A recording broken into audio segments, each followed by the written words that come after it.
என்னடா தண்ணிக்குள்ளே நுரையா இருக்கேன்னு தானே பார்க்குறீங்க. ஸோ அது எல்லாமே நம்மளோட பீட்டாஸ் பார்த்த வேலை தான். ரீசெண்டாக நம்ம பெக்கார்ட் பீட்டாஸ் வந்து ப்ரீடிங் போட்டிருந்தோம். அதோட 3வது நாளில் தான் இன்றைக்கி நம்ம இருக்கோம். ஸோ மேல் பீட்டா சூப்பராகவே பபிள் நெஸ்ட் கட்டியிருக்கு.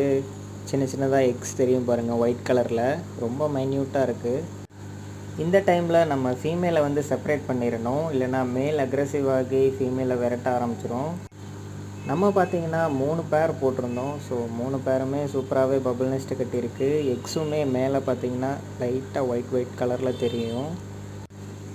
இந்த எக்ஸ் எல்லாமே ஹேட்ச் ஆகிறதுக்கு ஒரு 24 to 48 ஹவர்ஸ் ஆகும். ஸோ இந்த கிளைமேட்டுக்கு கொஞ்சம் லேட்டாக ஆகும்னு தான் நினைக்கிறேன். சரி, ஓகே காய்ஸ், இந்த எக்ஸ் எல்லாம் எப்போ ஹேட்ச் ஆகுதுன்னு நம்ம வெயிட் பண்ணி பார்க்கலாம். ஸோ இந்த மாதிரி ஃபிஷ் ரிலேட்டடான கண்டென்ட்ஸ் பிடிக்கும் அப்படின்னா நம்ம சேனலை சப்ஸ்கிரைப் பண்ணிக்கோங்க. தேங்க்யூ ஃபார் வாட்சிங்.